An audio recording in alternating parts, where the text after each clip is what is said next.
Hi, this is Corey Johnston, and today's lesson is going to take place in Mark's 11th chapter. We're going to cover the second half, verses 15 through 33, and there are 6 events which take place in this chapter, and we need to explain the first 3 in the material before the material we're going to cover. This will be the frame, but not the focal point of our portraiture or painting of this chapter, and so without the frame, there's nothing to look at, nothing to see. The frame is what ties it all together. So the 3 events in the first half, the half we won't be covering, is the Joshua and the disciples at Bethany at the Mount of Olives, and he sends out 2 of them to go into, to find a cult tide and loosen it and bring it. And if anyone asks you, he tells them what to say, that I need it, the master needs it. That's a self-reference, and he will return it to you as soon as he's done with it. And they went and found the cult just as predicted, and then as predicted, the people said, "What are you doing with that cult?" And they responded as they had been instructed. This is the first main event. Then they bring the cult, which is a donkey, back to him, and that's how he enters Jerusalem. So he is just entering into Jerusalem for the final week of his life, the Passover season, to be the Passover.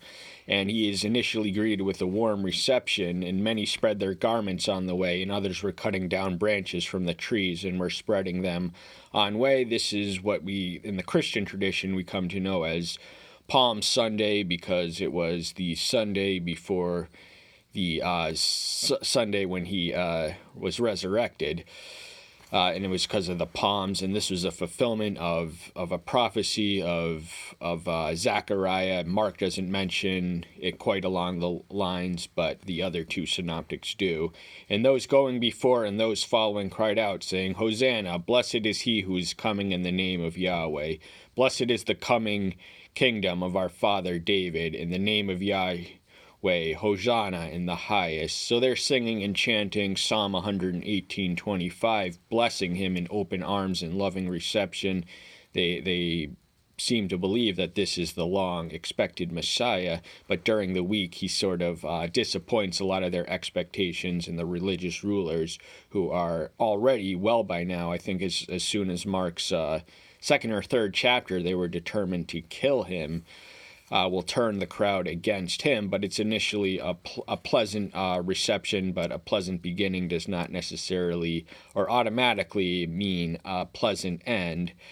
And then and he goes straight into Jerusalem, goes to the temple, doesn't create a drama, doesn't cause a disturbance as he does when he revisits it in the 4th event of this chapter. But the 3rd event is they're back in Bethany, and he's hungry in the morning, and he goes to a fig tree which is withered, and the fig tree is a metaphor and a reference to apostate Israel, which bleeds into the temple, which is, so the apostate state of Israel was both external, they were fruitless, and they were also corrupt. And so, but he pronounces a cursing on it, "Let no one eat fruit from you ever again," and his disciples heard it. So when you hear the word of Yahweh, or word of Elohim, he is Elohim in the flesh, that means what he speaks will come to pass. And so the 5th event of this chapter, after the temple scene where he clears out the temple, that's the one we're going to touch on most immediately. The disciples, they revisit and witness the fulfillment of this promise. This fig tree is now withered because of his direction. And then in the 6th and final event of this chapter, we witness a confrontation between Joshua and his Pharisaical and detractors and antagonists. And the nature of their debate is, by what authority does he do this? And he answers it succinctly enough to silence any and all repeated inquiries. But he really declares war on the system itself when he walks into the temple, the centerpiece, the nucleus, the focal point of the Jewish religion, and declares war on the men who own and operate it, because strictly speaking, it belongs to Yahweh, and he was jealous over the prerogative of his father, and he takes it personally because an assault on the father is an assault on him. Verse 15, lesson itself. And they came to Jerusalem. Joshua, entering into the temple, began to drive out those who brought and sold in the temple, and overturned the tables of the money changers and the seats of those selling doves. So for the second time in this chapter, we find him entering into the temple in Jerusalem, but though this time there is controversy, there is commotion. He is confronting violently through physical force, and it's not like his nature to judge, as we read of in John 3:17 and Luke 9:56. He didn't come to judge, but to save. But these men were beyond salvation. They had to be judged, and sometimes judgment, he doesn't want to judge us in our sins, but he will if he have to. And so he resorts to judgment in the flesh, in the form of the flesh, and he is fiercely protective and defensive of his father's possession. These men were robbers who had taken what belonged to Father Yahweh and pilfered it off for themselves. They had an illicit enterprise, so that's why he's bought and sold. So they had secularized and commercialized the most sacred location in Judaism, and that was not okay to him because it was an assault and an offense to the Father, and he and the Father are one, John 10:30. And he did not allow anyone carrying a vessel through the temple. This detail is unique to Mark's account. We don't find it anywhere else in the synoptic accounts. First off, the synoptics depict this event. All four gospel writers write of the clearing out of the temple, but in the synoptics depict it in the third year of his ministry, and John depicts it in the first year, and both are correct. So even though he had cleared out this temple in the first year, it didn't take long for the disease to relapse and fester, and here it was once more. So this, the second sight of it demands an equally violent confrontation. And he was teaching, saying to them, "Has it not been written, my house shall be called a house of prayer for all nations, but you have made it a den of robbers." So he cites Isaiah 56:7 and Jeremiah. He references Jeremiah 7:11. And what Isaiah speaks of is that the blessings of Israel will be global in dimension one day. He awaits a further dispensation, the dispensation which we are now in, when the blessings and the grace and the access and all the mysteries of salvation will be given to the Gentiles. And they were doing this in the temple court. This translation doesn't leave any implicit allusions, but others do, that this was in the temple of the court of the Gentiles, where these men were setting up shop and making money off of the sacrificial animals to be sold to the Gentiles and the pilgrims. And they had, and because none of the temple had its own currency, all foreign currencies had to be exchanged in order to purchase any of their sacrificial lambs, and they, in fact, ripped off people by inflating the value to their advantage.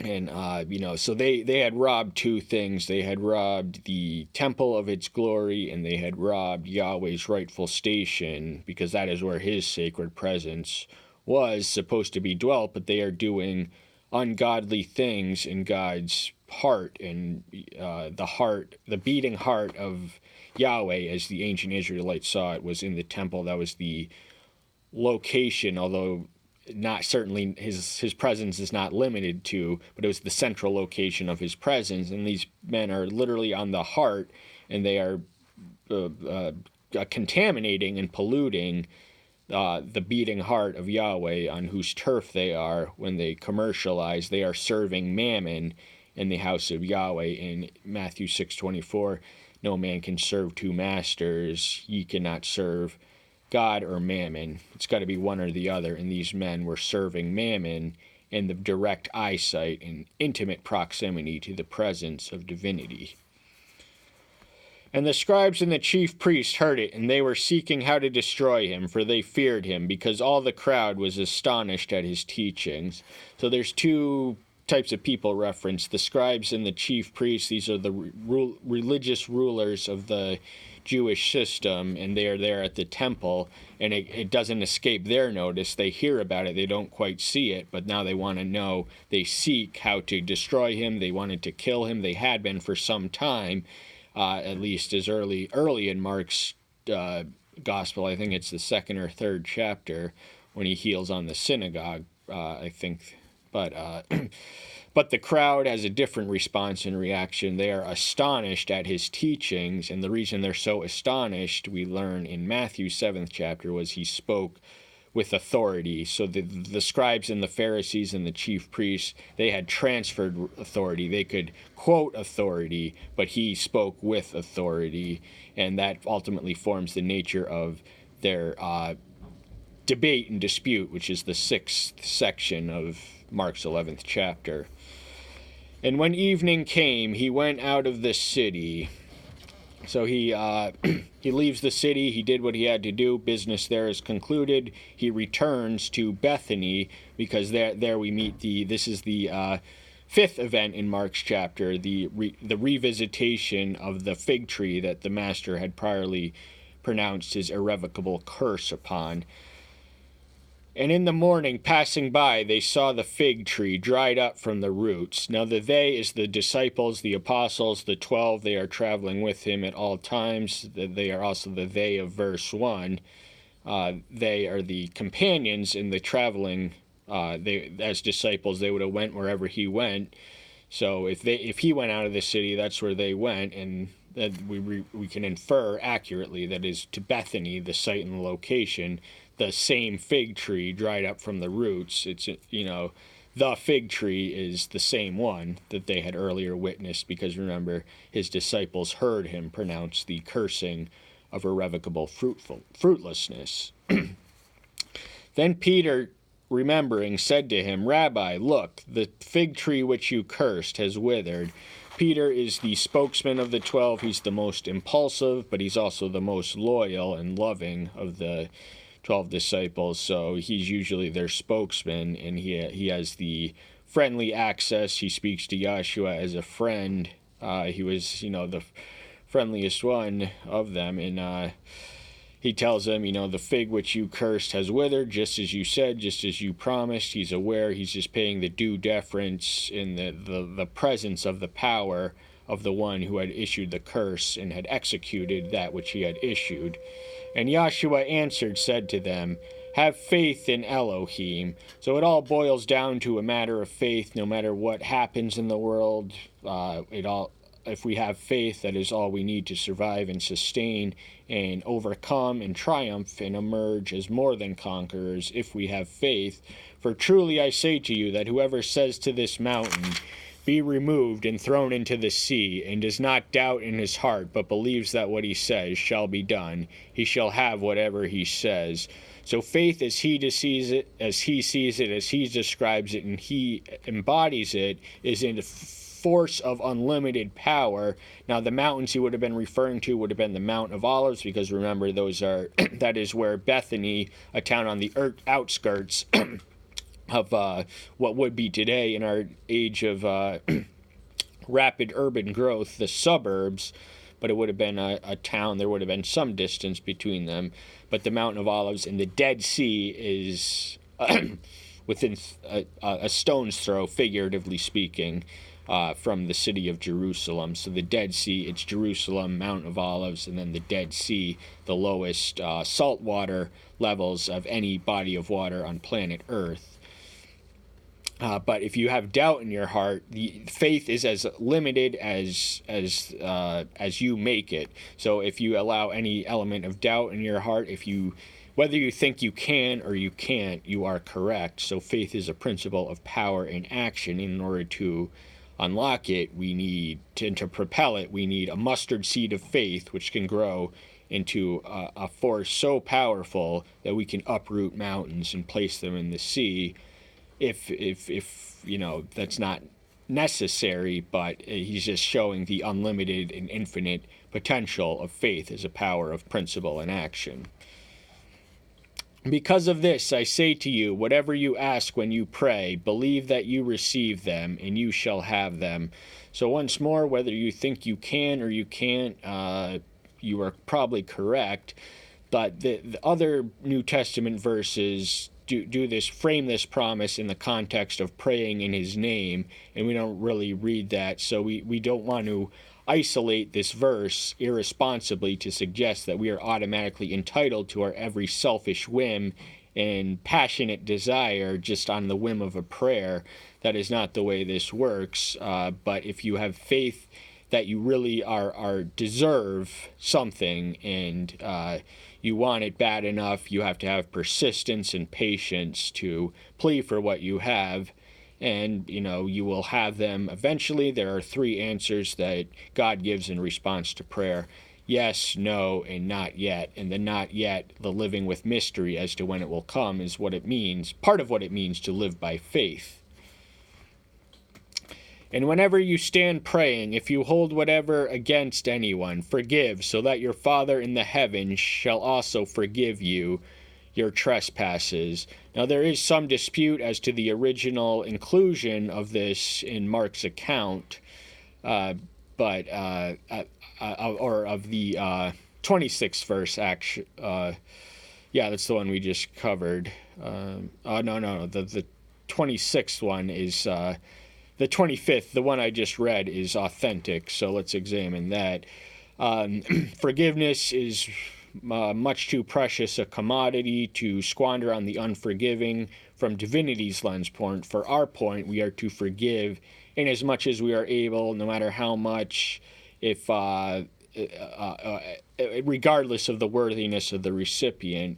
And to paraphrase Albert Einstein, weak people seek vengeance, strong people seek forgiveness, intelligent people avoid offense, and that eliminates my need to forgive everyone who might offend someone else. I don't even have to forgive them at my moral inventory. I try to take any personal criticism or attack leveled against me, I try to extract the critical elements. What are they saying that I am not seeing that maybe they know, and just ignore the insult and don't take it personally? That eliminates my need to forgive everyone who's ever wronged me, because you don't want to get trapped in that maze. If you are too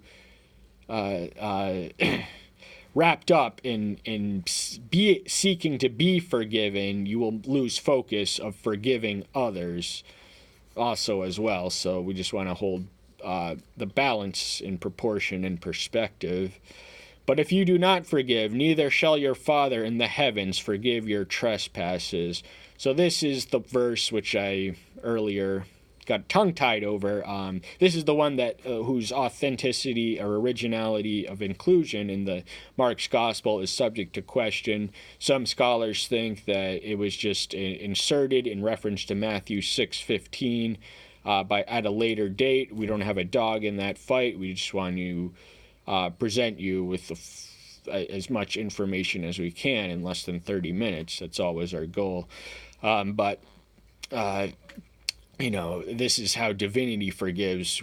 Forgiveness is far too precious a commodity to squander on those who do not forgive in this life, and that the sins that we bear are trivial and infinitesimal compared to the offense which all the sins of all the world of all time, his past, present, future, emits to God. And sin is offensive to God because it despises his very goodness. So in this vapor of a life that we have, all that we have to forgive is as nothing compared to what he has forgiven for us from the cross. But he's not going to forgive you if you are not forgiven. So there is a condition to accessing the divine forgiveness. For our part, remember, we are to forgive in as much as we are able, regardless of the worthiness of the recipient of our graces.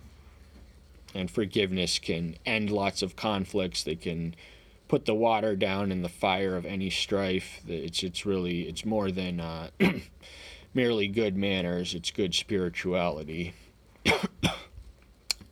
And they came again to Jerusalem, and as he was walking in the temple, the chief priests and the scribes and the elders came to him.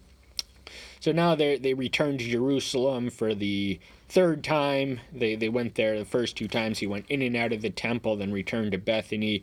Then he went back to cause the drama and the contention and the violently sweeping away all the money changers' money and just their coins of collection and cups of collection of coins and everything with it. And the chief priests, the scribes, and the Pharisees and the elders, in this, to be more accurate to the translation, had